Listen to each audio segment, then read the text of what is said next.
G, thank you Rasel ভাই। আমার দ্বিতীয় ঘটনাটি হচ্ছে আপনার ঢাকা বাংলাদেশের আরেকটি জায়গা, সবাই জানে, কুমিল্লার একটি ঘটনা বলবো। কুমিল্লার এই ঘটনাটি বলার আগে বলতে চাই, এটা একটি গোর খোদকের ঘটনা আর কি।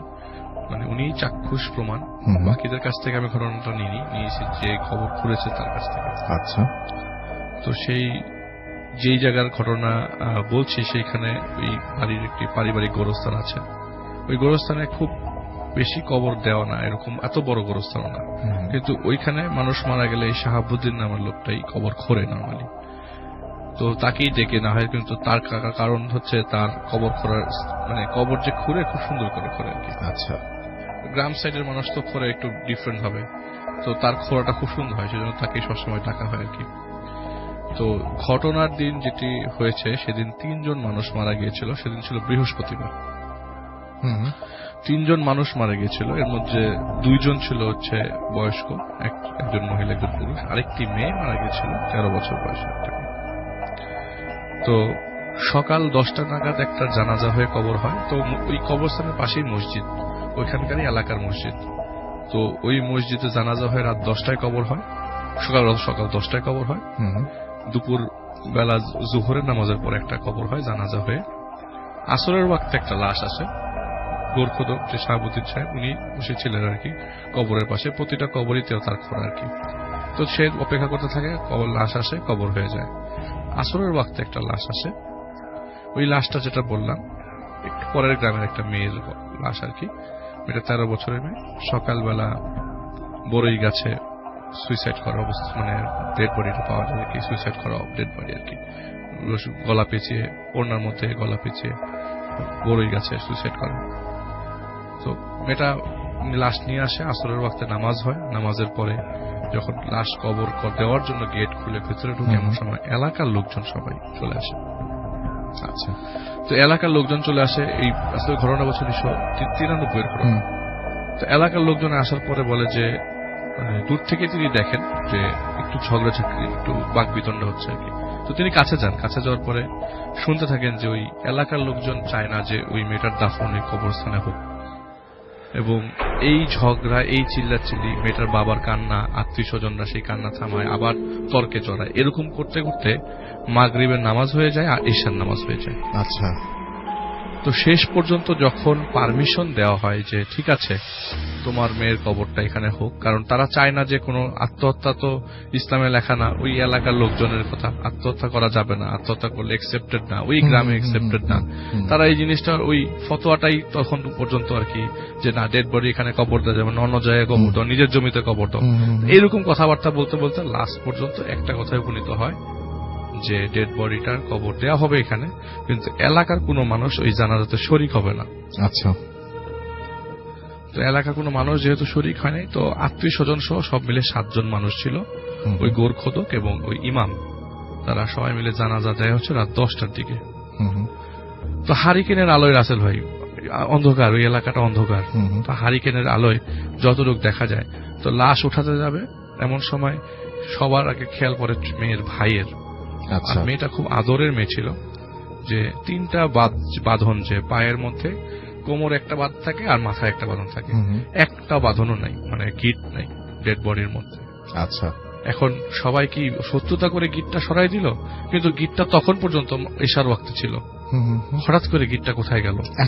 একা একা।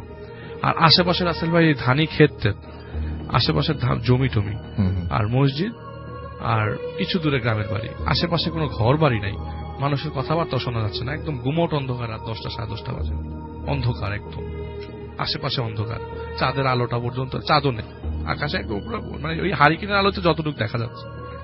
তো তারা লাশ উঠাতে যায়, কোন মতে তো লাশটা কবর করতে হবে। এখন গিট দেবে কোথায়, কারণ লাশটা তো গোসল করানো হয়েছে, আবার এখানে নতুন কিছু তো অ্যাড করবে না। তো তারা কাঁধ উঠাতে যায়, যে মানে ওনার ভাষায় যে ডেড বডিটাকে উঠাতে পারতেছিল না, পরে আমি মানে ওই গোরখোদক যে সাহায্য করে, তারপরে উঠাতে পারে না, এরকম খারাপ অবস্থা। তবে অনেক কষ্টে অনেক ওজন হয়ে যায়।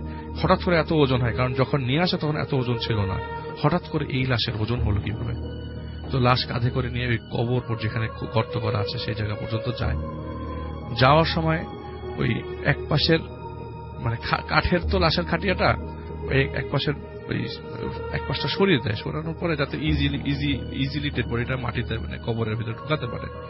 তো ধরবে এমন সময় কবর মানে লাশ থেকে কে যদি কান্না করছে, আপনার হাতের মধ্যে যদি কেউ থাকে সে কান্না করলে আপনি অবশ্যই বুঝবেন। এটার জন্য এক্সাম্পল দেওয়ার জন্য আমার আশেপাশে ঘর বাড়ি আছে এটা বলতে হবে না।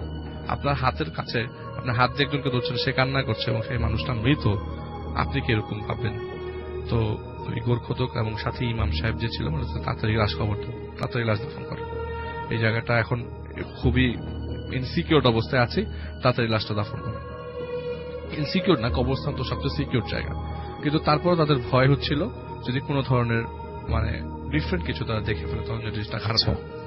তো তারা লাশ কবরে নামায় এবং মেয়ের বাবা আর লাশ ধরে কবরের মাটি মানে কবরে নামতে পারে নাই। সে কান্না করতে করতে একদম একাকার অবস্থা, একসার অবস্থা। তো মেয়ের ভাই এবং মেয়ের চাচা লাশ নিয়ে কবরে নামে। আচ্ছা, কবরে যখন শুয়ে দেয় তো আমরা মাঝে আমার মাথাটা একটু সরিয়ে দিই, মানে একটু খুলে দিই, এবার মুখটা পশ্চিম দিকে করে দিই। মুখটা যখন পশ্চিম দিকে করতে যায় তখন যে জিনিসটা সবচেয়ে বেশি মানে পরিলক্ষিত হয় সেটা হচ্ছে রাসেল ভাই, মেয়েটার মুখটা কান্না করা অবস্থায় ছিল, কান্না করা ফেস। মেয়েটার ভাই করে মুখটা পশ্চিম দিকে করে দিতে যে নিজের ইচ্ছাবশত একটু দেখতে যে এই জিনিসটা দেখে ফেলে যে একটু আগে কান্না করছে এবং ওই 7 জনের সবাই শুনছে এবং মানে কান্না করছে, তো মানে বুঝা যাচ্ছে যে কেউ কান্না করছে ওই জায়গায়। তো দেখে যে মুখটা ক্রন্দনরত অবস্থা এবং পুরা চোখ দিয়ে পানি টল টল করে পড়েছে। সে তাড়াতাড়ি মুখটা বন্ধ করে মাথাটা মানে ওই উপরে যে গিট যেখানে ছিল সেই জায়গাটা ঢেকে দেয়, ঢেকে তাড়াতাড়ি বাঁশ দেন, আমাকে তাড়াতাড়ি বাঁশ দেন, চাটাই দেন তাড়াতাড়ি। তো বাঁশ যখনই দিতে যায় রাসেল ভাই তখনই মাটি খসে পড়ে। আচ্ছা, যখনই বাঁশ দিতে যায় তখনই মাটি খসে পড়ে, যখনই বাঁশ দিতে যায় তখনই মাটি খসে পড়ে। বাঁশ দিতেই পারছে না, আর হঠাৎ করে শব্দ আসে, আব্বা আমাকে মাফ করে দেন। একদম নিজে শুনতে পায়, নিজে সবাই শুনছে এখানে, আব্বা আমাকে মাফ করে দেন। তখন বলে এই তাড়াতাড়ি চাটাই দে, তাড়াতাড়ি বাঁশ দে, যতটুক পারে বাঁশ দিয়ে রাখে। তারপরে বলে যে আমাকে উঠাই নেন। একটা পর্যায়ে বাঁশ দিতে পারছে না, চাটাইও দিতে পারছে না, কোনো মতো উপর ডেড বডির উপর দিয়ে বাঁশ দিয়ে এখন ওই গোরখোদক করছে, আপনি মাটি দেন, তাড়াতাড়ি আপনি মাটি দেন। তো ওইখান থেকে কান্নার সাউন্ড এবং সাথে সাথে বলছে আব্বা আমাকে মাফ করে দেন, আব্বা আমাকে মাফ করে দেন। তখন ওই খালি মাটির জোরে জোরে টেনে টেনে মানে ওই যে গোরখোদক সে বলে যে আমি নিজে শুনছি আর মাটি টানছি, নিজে শুনছি আর মাটি টানছি, যত আমি মাটি টানি তো ওই চিৎকার করে বলতে থাকে আব্বা আমাকে মাফ করে দেন। কোনো মতে ওই যে আমরা যেমন কবর দেওয়ার পর খুব সুন্দর করে ঢিবি করে দিই, ওরকম কিছু করার আর সময় হয় নাই, দোয়া করারও সময় হয় নাই। উনি সবাইকে নিয়ে ইমাম সাহেব সহ আল্লাহ লা ইলাহা ইল্লাল্লাহ মানে ওই কালিমা শাহাদাত পড়তে পড়তে বেরিয়ে যায়। এবং বের হওয়ার সময় জিনিসটা সবচেয়ে বেশি দেখে যে ওই লাশ দেওয়ার বরাবর পিছনে 3টা শিয়াল দাঁড়িয়েছিল, গেটের ওই পাশে আর কি, বেড়ার ওই পারে 3টা শিয়াল দাঁড়িয়েছিল এবং তারা যত দ্রুত পেরেছে ওখান থেকে বেরিয়ে গেছে। পরবর্তীতে যেটা জানা যায় যে আসলে এটা সুইসাইড ছিল না, ওই মেয়েটা জিন ওর উপর ভর করেছিল, সামহাও ওভাবেই তিনি ওই মেয়েটা মারা যায়। ঘটনাটা ওই বাবা আমাকে ক্লিয়ার করে বলে না, এতটুকু বলেছে যে আমার মেয়েটাকে জিনে আচর করেছিল, আমার মেয়েটা সুইসাইড করেনি, কিন্তু গ্রামবাসী জিনিসটা বুঝতে না পেরে এরকম ঝামেলা করলো আমার মেয়েটার লাশের সাথে। ওকে, চমৎকার একটা আবহের তৈরি হয়েছে doctor Alif, thank you so much আপনাকে এরকম ভাবে আমাদের ডাকে সাড়া দিয়ে স্টুডিওতে আসার জন্য। এবং এই আবহটা নষ্ট করতে চাই না, আমরা সরাসরি চলে যাই